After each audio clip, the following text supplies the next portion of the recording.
स्वतंत्रता। स्व यानी अपना, तंत्र यानी चाहे हम इसको कह सकते हैं नियमावली, या कह सकते हैं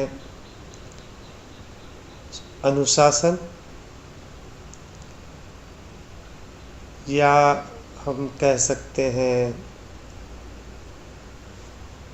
इच्छा, या हम कह सकते हैं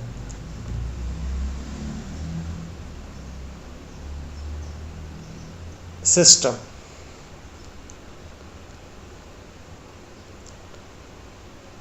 ऐसा सिस्टम जो आपका अपना हो।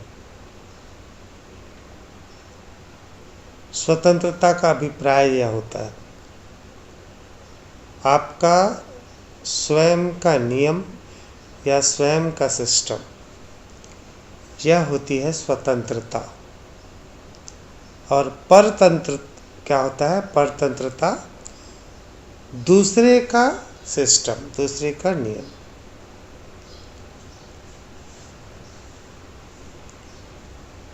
स्वतंत्रता का तात्पर्य यह नहीं है कि आप कुछ भी करने में सक्षम हैं। स्वतंत्रता का तात्पर्य है आपके बनाए हुए सिस्टम के अंतर्गत आपको कार्य करना। स्व का तंत्र आपका खुद का सिस्टम है, आपकी खुद की नियमावली है, और उस दायरे में कार्य करना। यदि हम समाज की बात करें, मनुष्यता की बात करें, तो एक मनुष्य तो है ही नहीं। एक देश की बात करें, एक देश में कितने सारे राज्य होते हैं, शहर होते हैं, गांव होते हैं। तो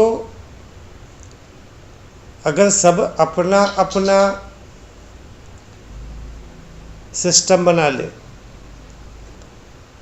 तो क्या ये समाज एक ही दिशा में चल पाएगा? बिल्कुल भी नहीं। वहां पर सामूहिक निर्णय लेकर एक सिस्टम बनाया जाता है, और उस सिस्टम के अंतर्गत यह समाज चलता है।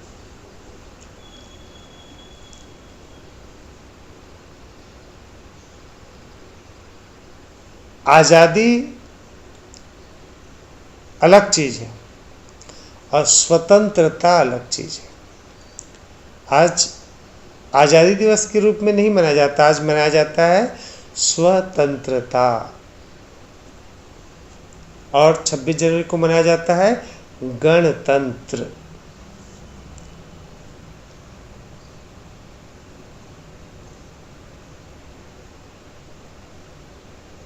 जब गणतंत्र नहीं बना था, अर्थात हमारी नियमावली नहीं बनी थी, तब तक हम अंग्रेजों के बनाए हुए नियमावली के अनुसार इस देश को, इस समाज को एक दिशा में ले जा रहे थे।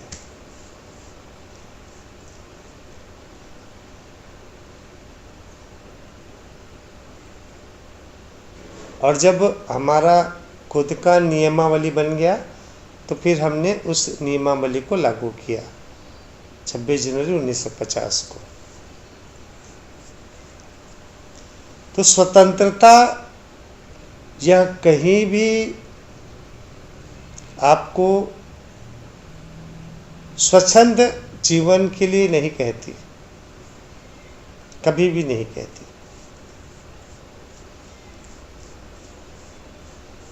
एक नियमावली, चाहे वो देश के लिए हो, चाहे वो राज्य के लिए हो, चाहे शहर के लिए हो, गांव के लिए हो, परिवार के लिए हो, घर के लिए हो, रिश्ते नातों के लिए हो, एक नियमावली, जो नियमावली जबरदस्ती थोपा नहीं गया हो, वो आपसी सामंजस्य से बना हुआ नियम, लेकिन उस नियमावली के अनुसार जो आपका स्वयं का नियमावली, जो दूसरे की तरह थोपा नहीं गया हो, यह कहलाता है स्वतंत्रता।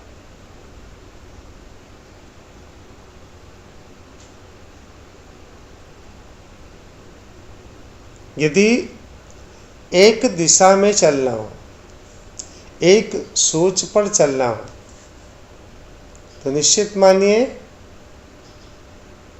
एक नियम आवश्यक है। यदि आपको जाना हो, सपोज 10 लोग मिलके जा रहे हैं, दिल्ली से मुंबई जा रहे हैं, ठीक है, कोई कहेगा मैं इस दिशा में चलूँगा, कोई कहेगा इस दिशा में चलूँगा, कोई उस दिशा में चलूँगा, तो क्या सभी पहुँच पाएंगे दिल्ली से मुंबई? तो वहाँ पे क्या करना पड़ेगा? एक आपसी सामंजस्य बिठाना पड़ेगा कि हम जो है इनके निर्देश के अनुसार चलेंगे, इनको अधिक ज्ञान है उस दिशा का, और उसके अनुसार से हम सभी आगे बढ़ेंगे। और फिर वो व्यक्ति फिर जिस दिशा में कहेगा, क्योंकि हम जानते हैं कि वो अधिक अनुभवी है, वो अधिक बार जा चुका है, फिर वो जिस दिशा में जाने को कहेगा, सारे लोग उस दिशा में चलेंगे। और यकीन मानिए हमारे पहुंचने की पॉसिबिलिटी अत्यधिक होगी। 100% टू 99% तो हम पहुंच ही जाएंगे निश्चित तौर पे।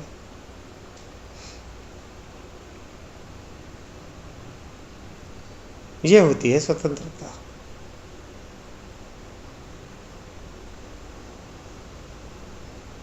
अगर तो भैया आजादी का क्या मतलब हुआ फिर? आज़ादी होता है फ्रीडम। आज़ादी का अर्थ हो गया कि अब हम अपनी इच्छा अनुसार कुछ भी कुछ भी कर सकते हैं अपनी इच्छा के अनुसार। जैसे वह उस ग्रुप की बात नहीं मान रहा है, वो अपने हिसाब से चलेगा, बोले मैं तो अपने हिसाब से चलूँगा, मैं इधर जाना इधर जाऊँगा, इधर जाना उधर जाऊँगा।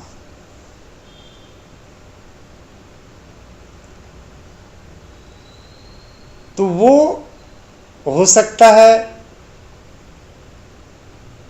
पहले पहुंच जाए, और हो सकता है वो पहुंचे ही नहीं। पाकिस्तान ने आज़ादी स्वीकार की। पाकिस्तान ने आज़ादी स्वीकार करी। पाकिस्तान भारत से एक दिन पहले ही आज़ादी को स्वीकार की। पाकिस्तान आज़ाद हुआ। तो वहाँ पे कोई नियमावली है ही नहीं, जिसकी लाठी उसकी भैंस। वहाँ पे शक्ति का साम्राज्य है, जिसके हाथ में शक्ति आ गई वो अपने हिसाब से पूरे देश को चला रहा है। कोई नियमावली नहीं है। चुनाव में कोई और जीतता है, और जो चुनाव हारा रहता है वो प्रधानमंत्री बन जाता है। अब प्रधानमंत्री बैठे हैं कुर्सी में, सेनापति आता है उसको हटा देता है, चल तू फट मैं बैठूंगा। अचानक से सेनापति वहाँ का राष्ट्रपति हो जाता है। कुछ समय पश्चात पता चलता है कि उसको उठा के फांसी भी लटका दिया गया। फिर वहाँ पे कुछ नया चुनाव हो रहा। ये लगातार चल रहा। वहाँ पे कुछ भी पता नहीं है, ना लोगों को पता नहीं है, ना वहाँ के सरकार को पता है कि कब क्या हो, अगले दिन क्या होगा, कुछ भी पता नहीं। ये आज़ादी का कारण। भारत देश में ऐसा कभी नहीं हुआ, कभी भी नहीं। शुरुआत से ही भारत देश स्वतंत्रता को अपनाया, एक नियमावली। सेना के पास भी उतनी ही शक्ति है, उतनी शक्ति सरकार के पास, उतनी शक्ति राष्ट्रपति के पास, उतनी ही शक्ति जनता के पास, सबके पास।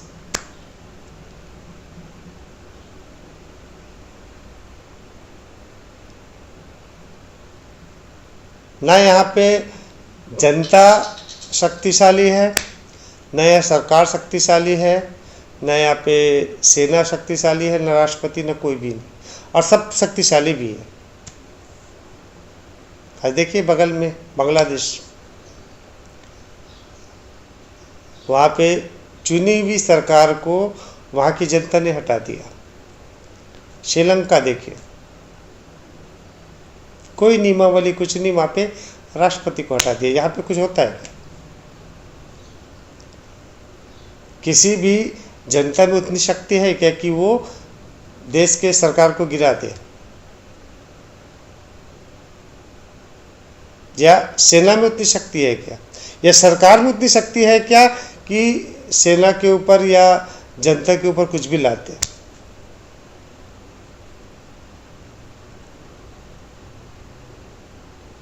जहाँ पे जनता को कोई नियमावली समझ नहीं आता, पसंद नहीं आता, जनता उसका विरोध करती है, सरकार को उस नियमावली को हटाना पड़ता है। बीच में कृषि कानून हुआ था ना, जनता को पसंद नहीं आया, सरकार को हटाना पड़ा।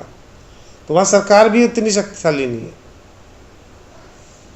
और सब शक्ति सबके पास विभाजित है। ये स्वतंत्रता का है। और आज़ादी देखिए आप पाकिस्तान का है, जिसकी लाठी उसकी भैंस।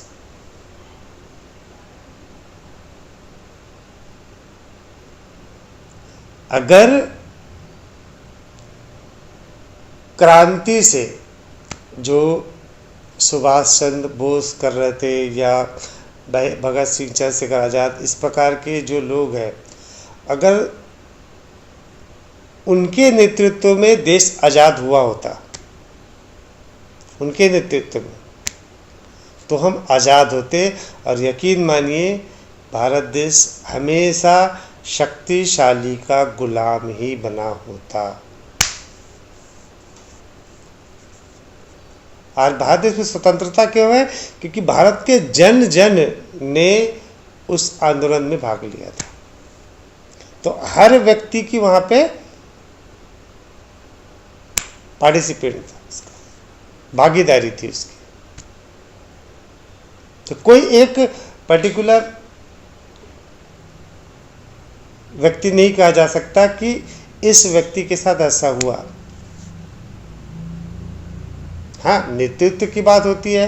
जैसे मैं नेतृत्व के लिए बताया कि चलो ठीक है महात्मा गांधी, अब आगे बढ़ो, हम तुम्हारे साथ हैं।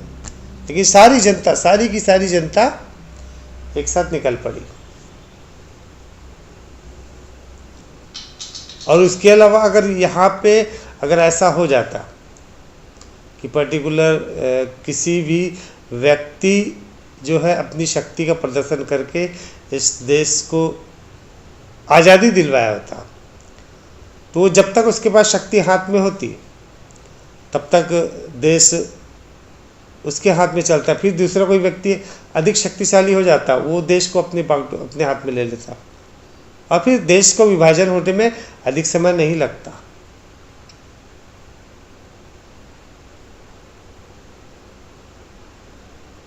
आज मैं यह बात क्यों कह रहा हूं?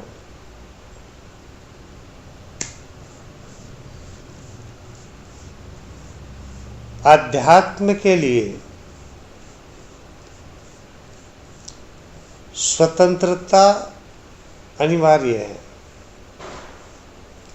आपके खुद के बनाए हुए नियम से स्वयं को बांधना अनिवार्य है, उसी अनुशासन पे रहना अनिवार्य है, दूसरे के पे नहीं।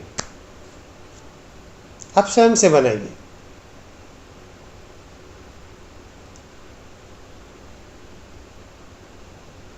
और जब आप उस नियमावली से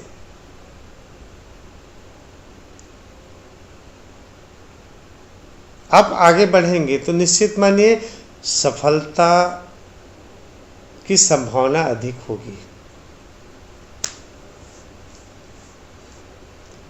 नियमावली बनाने के लिए अलग अलग गुरु मिलते हैं, अलग अलग मार्गदर्शन मिलता है। जैसे जैसे आप बढ़ते जाएंगे आपको कदम कदम पे मार्गदर्शक मिलते रहेंगे। और बिना नियमावली के करें, कुछ भी करें, आपके पास अनुशासन नहीं है, आपके पास समर्पण नहीं है, आपके पास भक्ति नहीं है, आपके पास इच्छा शक्ति नहीं है, आप नहीं प्राप्त कर सकते, बिल्कुल भी नहीं। आप फंसे रहेंगे इन्हीं बंधनों में, जिसे हम तमस रजस सत्व बंधन कहते हैं, प्रकृति के बंधन कहते हैं। क्योंकि प्रकृति से परे हो ही नहीं पाएंगे। कष्ट होता है, किसको होगा? शारीरिक कष्ट हो रहा है, किसको हो रहा है? इस शरीर को हो रहा है, प्रकृति को हो रहा है। और आपने स्वयं को प्रकृति समझ लिया, कौन कष्ट भोगे? कष्ट तो होगा, निश्चित तौर पे होगा। आपके पास धन दौलत नहीं होगा, आपके रिश्तेदार आपसे छूटते जाएंगे, करीबी करीबी आपसे छूटते जाएंगे, ध्यान धारणा करेंगे, आपका शरीर भी कष्ट होगा, निश्चित तौर पे होगा। आपका व्यापार, आपकी नौकरी, आपका घर परिवार, सब कुछ छूटता जाएगा, सब कुछ छूटता जाएगा,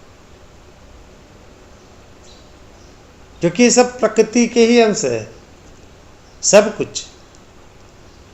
और अगर आपने उस स्वतंत्रता को या उस तंत्र को, अपने बनाए हुए तंत्र को स्वीकार नहीं किया या उसके अनुसार से नहीं चले, तो आप अधूरे हो जाएंगे। आपका सफर वहीं रुक जाएगा, निश्चित तौर पे मानिए।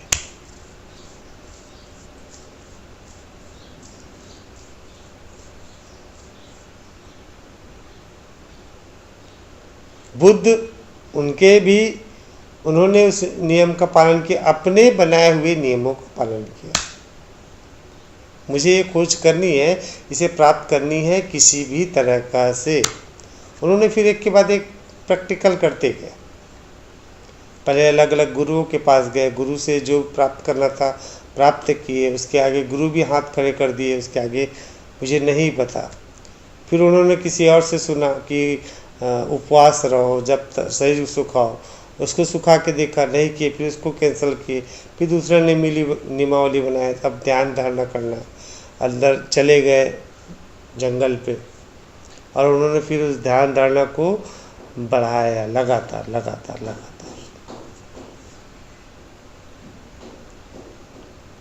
और अंत में उन्होंने प्राप्त किया। दूसरी ओर महावीर के अपने नियम थे कि शरीर को सुखाने से ही मिलेगा।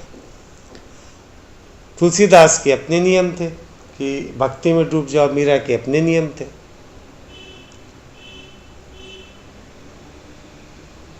खुद के नियम। उन्होंने गुरु बनाया, मार्गदर्शक बनाया, लेकिन नियमावली अपनी बनाई। बिना नियमावली के कुछ भी नहीं हो सकता। जब तक आप एक दिशा निर्धारण नहीं करेंगे तो आप पहुंचेंगे कैसे सफर पे? जैसे मैं बताया कि दिल्ली से मुंबई जाना है, आपको पता है पूर्व दिशा जाना है, तो आपने निर्धारण कर लिया कि मुझे पूर्व दिशा में चलना है, ठीक है। ऐसा तो नहीं होता कि आप रात को सो गए, सुबह उठे, चले यार अब इधर मूड हो रहा है, इधर चले चलते, अब इधर मूड हो, चलो इधर चलते, इधर मूड हो, इधर चलते। ऐसा तो नहीं होगा। उसने निर्धारण कर लिया कि इस दिशा में चलना है, तो वो इस दिशा में चलते रहेगा तब तक जब तक वो मंजिल प्राप्त ना कर ले या उसे ना पता चले कि ये रास्ता गलत है। अगर उसे पता चलेगा कि रास्ता गलत है, फिर वो उस सही रास्ते का चुनाव करेगा, फिर उस रास्ते पे चलेगा, मूड के अनुसार से नहीं। अध्यात्म मूड के अनुसार से नहीं चलता। इसके लिए आपको स्वयं को उस तंत्र में बांधना होगा। अब ये तंत्र बनेगा समर्पण, भक्ति, इच्छा शक्ति, ये उस नियमावली से इस शरीर को बांधती है। समर्पण तीव्र हो गया, आपके अंदर इच्छा शक्ति तीव्र हो गया कि मुझे उसे प्राप्त करना ही है। नियमावली आपके लिए जो मार्गदर्शक रहेंगे वो आपको बताएंगे, कुछ आपके अनुभव होंगे, निश्चित तौर पे आपके अनुभव ही काम आएंगे। मार्गदर्शक का जो अनुभव होगा उससे आपका अनुभव हो सकता है डिफरेंट हो, कोई जरूरी नहीं है कि एक ही हो, लेकिन सहायता अवश्य मिलेगी। फिर कुछ नियमावली आप अपने से बनाएंगे और फिर उस सफ़र पे चलते चले जाएंगे और फिर उसका परिणाम भी दिखने लगेगा। और जब आप उस डेस्टिनेशन पे पहुंच गए, उस मंजिल पे पहुंच गए, आप मुंबई पहुंच गए, फिर उस नियमावली की आवश्यकता नहीं होगी। जब आप पहुंच गए अध्यात्म के शिखर पर, आपने स्वयं को जान लिया, स्वयं की अनुभूति कर ली, फिर उस नियमावली की आवश्यकता नहीं, फिर आप पूर्ण आजाद हो जाओगे।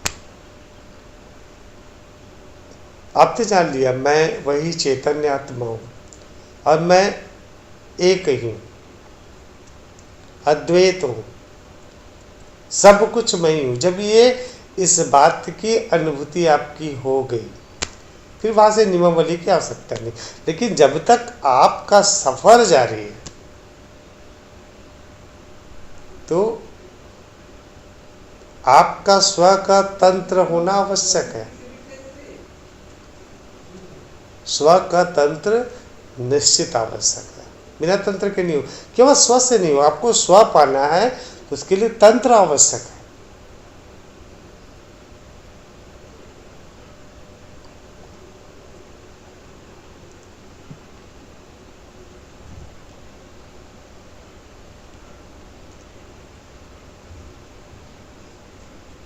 ये बात भी सही है, केवल सुनने मात्र से या दूसरे को, किसी अन्य को फॉलो करने मात्र से आप अपनी मंजिल नहीं पा सकते, बिल्कुल नहीं पा सकते। आपको चलना होगा। जैसे आप कहीं पे जा रहे हैं तो आपको मार्गदर्शक मिला, वो आपको बताया भैया ध्यान रखना रास्ते में कांटे मिलेंगे, लेकिन वो यह नहीं बता पाएगा कि एग्जैक्ट उसी जगह पे कांटे मिलेंगे और उतनी तीव्रता से आपके पैर में घाव करेंगे, यह वह नहीं बताएगा। ये आप जब चलेंगे ना, आपको पता हो गया कि रास्ते में कांटे मिलेंगे, आप सजग हो गए कांटे के लिए। अब वो कांटे कहीं भी मिल सकते हैं, रास्ते में कांटे मिलने, और वो कांटे कितने अंदर चुभेंगे ये भी आपके स्वयं के अनुभव से आपको पता चलेगा। अरे बाप रे, इतना चुभा, इतना दर्द हुआ, ये आपका अनुभव आएगा। और अनुभव कब आएगा, अनुभूति कब आएगी? जब आप उस रास्ते पे चलोगे। केवल सुनने से कुछ नहीं होगा।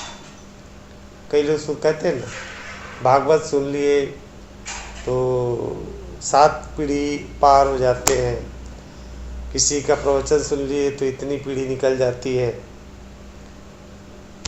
कोई ये कर लिए तो ऐसा हो जाता है। कुछ नहीं, ये सब थोथी बातें हैं, सब के सब थोथी बातें। मार्गदर्शक केवल आपको दिशा निर्देश दे सकेगा। माइलस्टोन होता है ना, माइलस्टोन, मील का पत्थर लिखा रहता है, रायपुर 43 किलोमीटर। अब उसको पढ़ने से आप रायपुर पहुंच जाओगे क्या? अब पढ़ लिए रायपुर 43 किलोमीटर लिखा है, आप पहुंच जाओगे। आपको बता दिया गया इस दिशा में जाएंगे तो 43 किलोमीटर पे रायपुर पड़ेगा। अब उसमें चलना किसको है? आपको होगा, आपको स्वयं को चलना होगा। उसके लिए स्वतंत्र होना होगा, स्व का तंत्र बनाना होगा, खुद से इच्छा शक्ति वैसी दृढ़ हो जाए,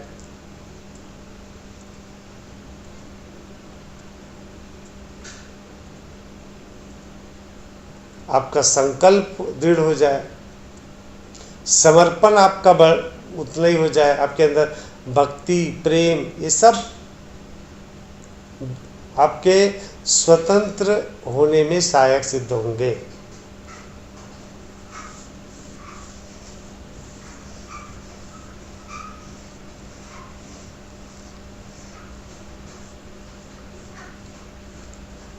तो नियमावली आवश्यक है।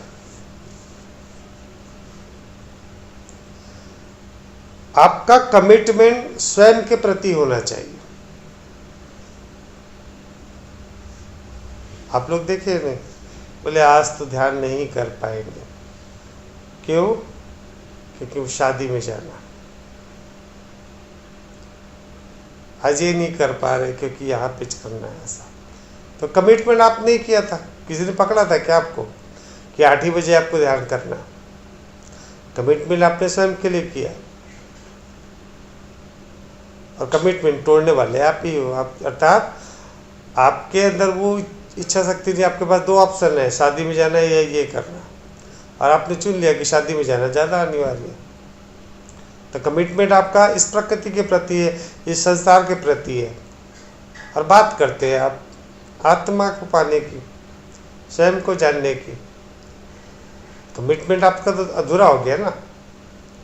स्वतंत्र को आपने खुद ही तोड़ दिया, आपने ही बनाए नियमों को। कोई भी नहीं कहा, किसी ने नहीं कहा आपको।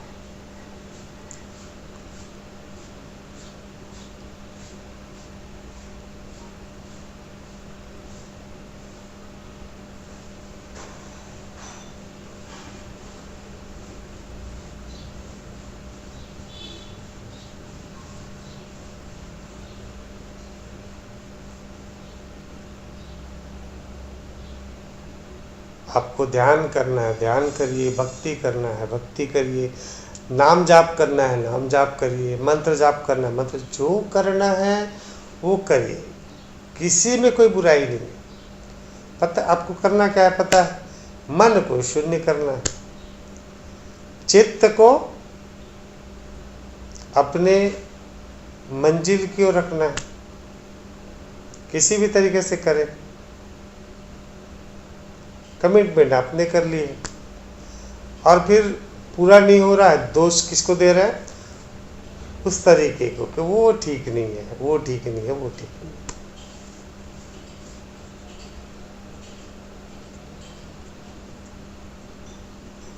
आपका संकल्प अधूरा है ना, वो दृढ़ नहीं है।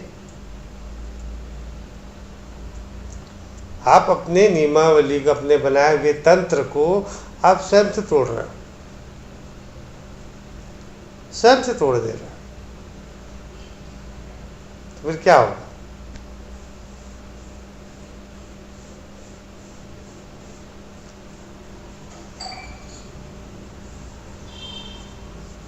आप प्रतिदिन जाते हो मंदिर, प्रतिदिन जा रहे हो मंदिर। कोई कुछ काम बता दिया, नहीं नहीं नहीं इस टाइम में तो मेरे को मंदिर ही जाना। कोई और कुछ बता दे, नहीं नहीं मुझे मंदिर ही जाना। ठीक, शादी आ गई, बोले मेरे शादी जाना अनिवार्य था, मंदिर आज छोड़ दिया मैं। कमिटमेंट खत्म। लोगों के पास एक्सक्यूज इसी प्रकार के रहते। बोले आज मूवी जाना था, आज मेहमान आए थे ना।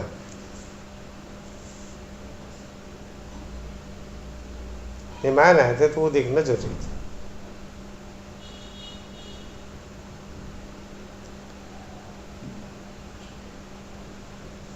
परतंत्र का मतलब ये हो गया दूसरे जैसे हम करते हैं ना, वो सत्यनारायण कथा कराते हैं। पंडित आके बैठता है, पकड़ा देता है, बोले चावल को इसमें डालो, फूल को इसमें डालो। हम फूल को डालते हैं।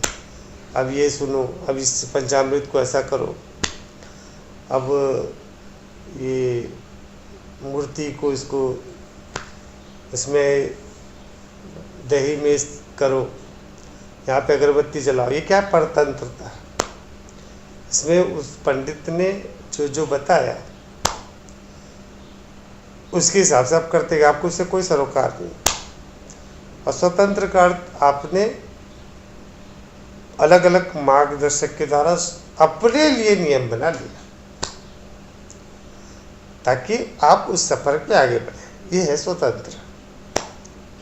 परतंत्र और स्वतंत्र आध्यात्मिक दृष्टि से आपको बतला।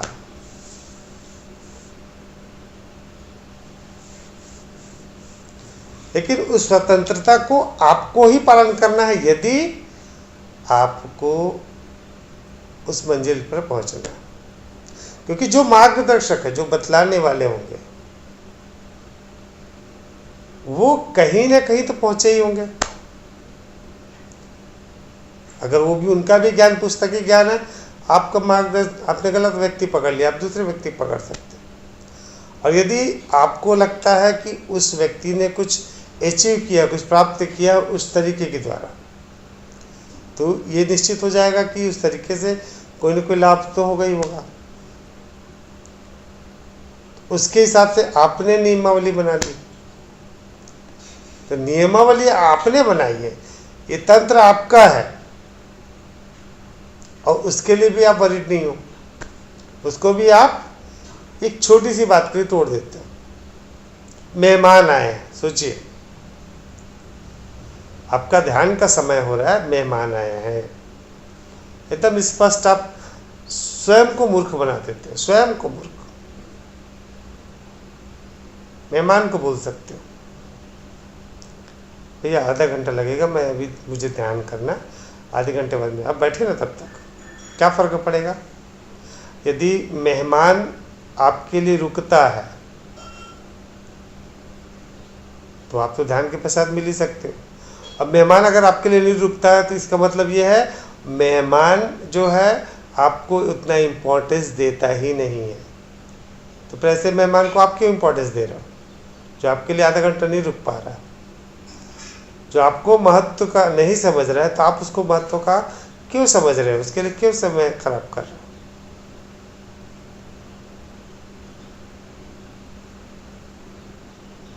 क्योंकि आपको ना सबसे आसान लगता है स्वयं को मूर्ख बनाना।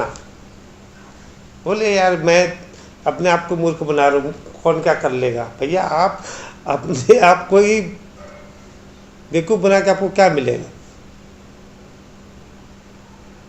अपने आप को ही, अपने ही बनाए हुए कमिटमेंट को आप तोड़ देते हो आसानी से, एकदम आसानी से। शादी में जाना है यार, आधा घंटा बाद चले जाओ, क्या फ़र्क पड़ना है।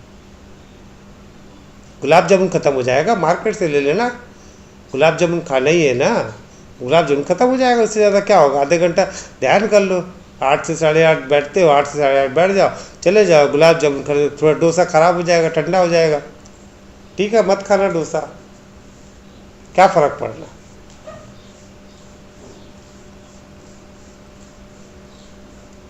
उसके लिए आप अपने कमिटमेंट को क्यों ख़राब करते हो, अपने बनाए हुए तंत्र को क्यों ख़राब करते हो। मीरा ने कभी नहीं किया, मेरे तो गिरधर गोपाल दूसरों ना कोई, कुछ भी रहा, उनको तो जान के ऊपर आ गया। बोले या तो तुम इसको छोड़ो या तो तुम जहर पियो। बोले ठीक है जहर पीना है, स्वीकार है, जहर पी लिए। आपको तो जहर पीने को नहीं बोला जा रहा भाई, शादी के लिए थोड़ा आधा घंटा लेट चले जाओ, ध्यान कर लो, मेहमान आए, मेहमान को बिठा दो, आधे घंटे बाद कर लो। और नियम आपने ही बनाए, किसी ने आपको प्रेशराइज नहीं किया। आपने खुद से तय किया कि मुझे 8 बजे ध्यान करना है, सुबह इतना बजे करना है, दोपहर को इतना बजे करना है, आपने बनाया है नियम। और जब नियम आप बनाया हो तो कमिटमेंट आपको स्वयं के लिए करना होगा।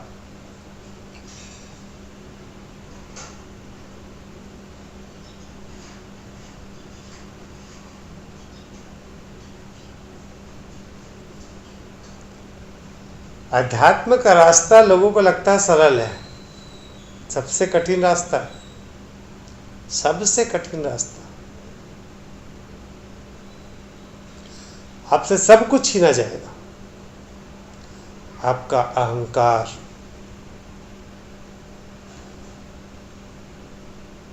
आपका यह संसार,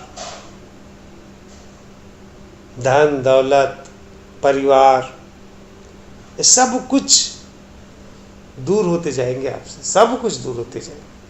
आप रहेंगे साथ में, आपके अंदर ही वो जो जुड़ाव है वो स्वमेव समाप्त होते जाएगा, स्वमेव। आप जब अंदर आते जाएंगे ना, तो फिर ये जो मोह है, ये बंधन है तमस रजस सत्व का, ये बंधन कम होते जाएगा। जिससे आप जुड़े हो वो बंधन कम होते जाएगा, तो वो चीज़ें रहे नहीं रहे, वो चीज़ अपने आप स्वतः ही समाप्त होती जाएगी। रहे रहे रहे नहीं रहे नहीं रहे, ये सब आपसे छूट जाएगा अपने आप स्वतः ही। ऐसा नहीं आपको हिमालय जाना है, भीतर का संन्यास जागृत होने लगेगा, भीतर का संन्यास। किसी से 100 रुपया छीन लो, कितना दुख होता है, तो आपका तो पूरा संसार छीन जाएगा। जो तथाकथित संसार है, भ्रम का संसार, जो संसार एक दिन तो जाना ही है, जब मृत्यु होगी तो सब समाप्त तो होना ही होना है, उस संसार को मृत्यु के पहले आपके सामने ही समाप्त हो जाएगा। आध्यात्मिक रास्ता। फिर आप देखोगे इस संसार को, केवल दृष्टा की बात है। जो अकर्म में कर्म वो करोगे, बच्चों के लिए खाना बनाना वो होगा, रिश्ते नाते निभाना वो सब होगा। किसी में अटैचमेंट नहीं रहेगा, अटैचमेंट समाप्त हो जाएगा। है ठीक है, नहीं है तो नहीं ठीक, न सुख न दुख न अच्छा न बुरा, लाभ हानि कुछ भी नहीं, ये हो जाएगा अध्यात्म के सफर में। ये तो पहले ही बता रहा हूँ आपको। और उस रास्ते पे सर्वोच्च तक पहुँचने के लिए स्वयं को कभी धोखा न दे, स्व के तंत्र पे चलते रहें। और स्व का तंत्र बनाए मार्गदर्शक, अलग अलग मार्गदर्शक द्वारा, और अपनी अनुभूतियों का निचोड़ डाल के अनुभव होते जाएगा, आपके लिए रास्ता बढ़ते जाएगा। फिर आप कुछ रास्ते का चयन करोगे, फिर उसमें आप बढ़ोगे, फिर रास्ते का चयन करोगे, फिर आगे बढ़ोगे।